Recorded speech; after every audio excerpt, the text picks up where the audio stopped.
Туганьяк агрофирмасы базасында техник ремонты буенча киңәшмә узды. Район авыл хуҗалыгы һәм азык-төлек идарәсе тарафыннан оештырылган киңәшмәгә авыл хуҗалыгы формированиелары җитәкчеләре һәм инженерлары чакырылган иде. Туганьяк агрофирмасының узып баручы елда сафка баскан техник хезмәт күрсәтү станциясе эшчәнлеге аерым игътибарга лаек.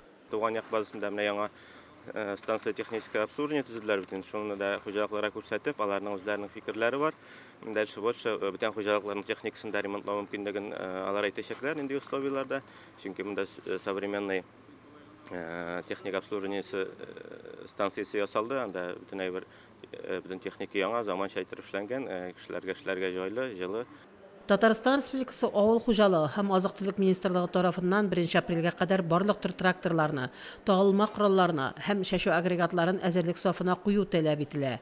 Май аенда азык әзерләү техникасы әзерләп бетерү бурычы йөкләнә. 1 июльгә кадәр барлык ашлык җыю комбайннарының да әзерлек сафында булуы мөһим. Бүгенге көндә килгәндә инде общая агрофирма буенча безнең монда 12 энергоемки трактор бар. 12 энергоемки тракторның бүгенге көндә 7се әзер.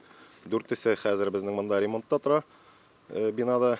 Буларны инде тоже кыска вакытта шул январның урталарына бетеребез дип торабыз. Шуның белән 100%ка почти әзерлеккә җитәбез. Шәшү комплексларына килгәндә инде зерновой шәшү комплекслары барлыгы 5, шуның 2се бүгенге көндә әзер, бу инде 40% дип әйтик.